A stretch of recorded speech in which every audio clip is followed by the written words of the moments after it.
Hey there, Fletch from All Things Overlanding here, and today on this episode of the podcast, I wanted to talk a little bit about overlanding and camping in inclement weather.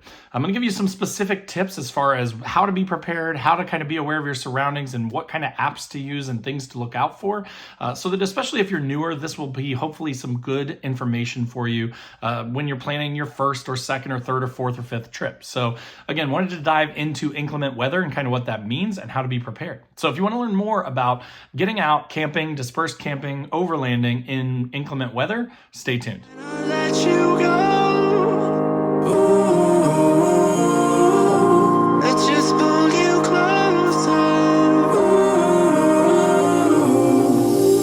I can't understand where it came from, but you got it, my got it. It began in the land of the sandstorm. I fought it, though I wanted everything to do with what you gave to me. Loosening my grip. Today, again, I'm going to talk specifically about inclement weather. I'm going to break this out into three sections. So the first section is going to be being aware of your surroundings. And I'm going to talk a little bit about that and give you some tips and things based on the experiences that I've had and things to look out for. Second is going to be pre-planning and kind of how to, find different types of weather, how to know what's coming up, and just some tips for getting prepared in advance for weather that you're going to face coming up. And then third will be some tips and recommendations on how to use the tech that you have to be better prepared and to stay on top of the weather once you go out and you're on your trip. So let's start with part number one, which is, just being aware of your surroundings. Now, this is obviously extremely basic advice, right? Again, being in the Midwest, I don't have elevation to deal with, so it's not like I'm going to go out on a 90-degree day and end up in the 50s up at elevation or in snow, things like that. I've got some friends like Oxfoot, Jason, guy that's out west, and sometimes I've seen him go up into the mountains on a YouTube trip to shoot a video or something, and then he gets hammered with a foot of snow, overnight. He goes to sleep, everything's fine, didn't know that snow was coming at all, but then a freak storm blows in, and he's hammered with snow, right? So things like that happen. And again, in the Midwest where I am, I just don't really deal with that, right? If it's wintertime, we know that there could be snow, but you usually know in advance. And honestly, I don't know if it's global warming or what, but we just have not really gotten any big snows or ice storms or anything like that in the last 5 to 8 years probably. So I haven't had to deal with that as much. So the reason I bring that up is I've become a little complacent, right? I just don't pay as much attention to it as I should. But, and I'm going to throw up some footage here. I was recently on a family vacation. It wasn't even an overlanding trip, but we literally were at Norris Lake in Tennessee. It was beautiful. We were having a great time. We went out on the boats. We had looked and there was some chance of some thunderstorms and stuff, but it didn't look like it was going to hit for hours. So we went out a little ways away from the house on some pontoon boats and ended up, we kind of saw some gray clouds moving in. Some of us had some scant reception. So we started to look it up and we're like, oh no, it looks like a storm's coming in. We got on the books and started booking it. And I mean, it started blowing rain sideways, super strong winds, super, big raindrops, just a deluge of water. We ended up having to go pretty slow and being very cautious to get back. And when we got back to the Airbnb, to the house that we were staying in, some really large trees and limbs had come down and smashed everything. The folks next door to us actually had a tree come down on their AC unit and through their window. So what does this have to do with overlanding? That could happen to you when you're out in the middle of the woods, right? It's actually probably more likely that would happen to you there just because of your proximity to nature and your lack of availability of resources and communication. Your lack of cell phone reception may make it more dangerous for you if something were to happen, like a big tree or a tree limb fell down on your vehicle, especially if you're a rooftop tent camper or even a ground camper. No matter where you are, things could fall on you, right? So it's very important to be aware of your surroundings. So one thing as a tip that I've come to start to do now more is when you get to a campsite, especially if you're in a wooded area, which is a lot of what I deal with here in the Midwest, pay attention to where you're parking your vehicle, right? It's not just about finding the flattest, prettiest spot in the campsite. You also need to be looking above you, make sure there's no, deadfalls, no dead trees leaning on other trees, no branches that look like they could break. You want to make sure there's no widowmakers, is what they call them, that could come down on top of you. We've probably all seen that sort of viral picture of that truck in Australia that was literally crushed in half with the rooftop tent and everything just smashed, and luckily no one was hurt. But I mean, that is a little bit extreme, but it's not impossible, right? Again, these trees at this house that we were renting, we've been there for 5 years, and there have been some storms and stuff, but we've never had anything like that happen before. And then all of a sudden, completely unexpectedly, big storm comes through and giant tree branches just shattered everywhere and damage to property and potentially vehicles all around us, right? So just be aware of your surroundings. Make sure that you're picking your spots smartly.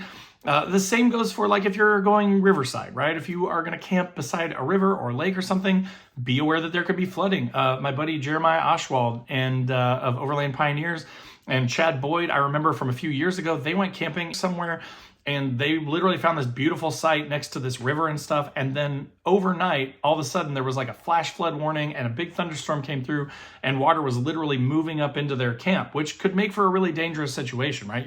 If the water gets high enough, it could damage your property, your gear, your truck. You could get stuck. It could potentially even wash away, which again, sounds a little exaggerated potentially, but I'm telling you, it's scary how fast it comes on, right? Like they had no idea this was coming. They picked a beautiful site because they thought it was a beautiful site. And then the next thing you know, their campsite's flooding and it's a potentially dangerous lightning-ridden situation. So you want to just pay attention. You want to make sure that you're picking smart campsites. You want to make sure that you are looking around for dangers and hazards, that you're positioning yourself in a way where you can get out, where you are, again, not under potential fall hazards, things like that. So it's really important to be aware of your surroundings and pick the right spot. All right, so second, pre-planning, right? Like we all do pre-planning. We all think about our gear. I make a checklist of what I'm going to bring so I don't forget stuff. I go out and I pre-package things up. I check all of my replenishables like toilet paper, trash bags. I check my silverware to make sure everything's clean and put back where it goes. I kind of check and do a lot of pre-planning for every trip. But one thing that I don't typically do or haven't done historically until the last few years is really looking ahead at the weather. Again, where I live, there's typically not anything super crazy, but I didn't expect anything super crazy in Tennessee, and look what happened, right? So you just never know. And it is very important when you're pre-planning to be looking at the weather forecast and paying attention to what's coming. Now, that also could mean changes to your gear too, right? So it doesn't necessarily have to be like a life and death thing, but being prepared for a bunch of rain, for example, is going to change your trip versus if you're not prepared and you get out there and let's say you don't have an awning or you don't bring anything to protect yourself from the rain, you don't bring a waterproof jacket, you wear jeans and a t-shirt and you get out there and then it pours for 3 days and you're just constantly soaked, you're not sleeping well. I mean, it literally can change the trajectory of your whole trip if you don't plan for weather. So again, when I went to Wyoming, we knew there would be bugs. It was July. We knew that potentially up on top of these mountains and stuff at the elevation, that the temperature was going to be much lower, presumably, hopefully like 50s or 60s. So it's a really comfortable sleep, but some nights it could have dropped down in the 30s, right? So you want to have some backup warm clothes. We knew we were going to be doing this for 2 weeks. So we, again, couldn't plan super far in advance for the weather. We could kind of see what was going to happen, but you just don't know. It can change in a 2-week period pretty drastically. So we brought rain gear. We brought boots in case we were going to get stuck in some mud or something, had to do recoveries. We brought mosquito bug nets, like the head bug net things. We brought a bunch of bug spray. So there's just a ton of things that you can plan for with the temperatures, with the weather conditions that you can expect. And just having some backups and some things just in case are really nice too, if you've got the room for it in your gear setup. All right, so then third, let's talk about using your tech to improve your trips and to give you a better outcome for your journeys. So as far as tech goes, right, there is just a ton of tech out there. And I'm sure you guys on YouTube can post up in the comments down below and let me know your favorite app or what you kind of use. One that I've been hearing a lot about recently is one called Watch Duty, which is actually like official sources posting up when there are fires and things like that. So again, for a lot of you guys out west that deal with that a little bit more, very important to know where fire bans are, where there could be potential danger from fires, and that app is extremely helpful for that. So again, there's tons of weather-related apps and things like that. I use just my default iOS weather app quite a bit because you can see, days out in advance, you can see hour by hour, you can kind of see when rain is going to start and stop. So just having that kind of thing be ready and to look at in advance is super helpful. I find that like the WeBoost or the cell phone boosters help a lot too, because those are pretty small data packets that those apps move. So that does give me some availability to be able to check, on the weather and stuff.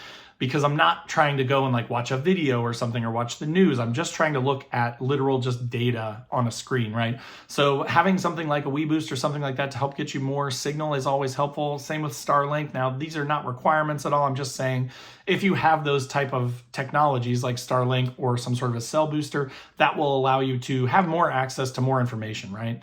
Now, if you don't have anything like that, totally fine. There are a ton of options like on my little handheld GMRS radios or my Midland MXT 275 that I've built into my truck, it will connect to like the nearest station that is giving weather updates, and you can just listen to it. You can turn it on your radio and you can just listen to weather updates and get some information that way as well. So again, super sort of old school and non-technological way to do it, but most of us have GMRS radios, and that's just a good thing to be aware of, is to make sure that you use the weather channel on your GMRS radio to check on it if you don't have any other options. So that'll kind of wrap it up for this episode.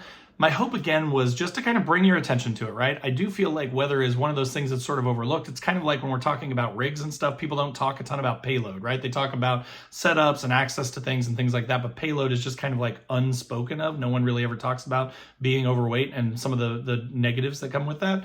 I feel like the same thing happens with pre-planning, where, we talk a lot about preparing for our trips. We talk a lot about having enough food, recovery, first aid, all that stuff is super important. But one thing that I feel like gets overlooked a lot is the weather side of things. So I hope that gets you gets the gears churning in your brain and helps you kind of focus in on that important thing.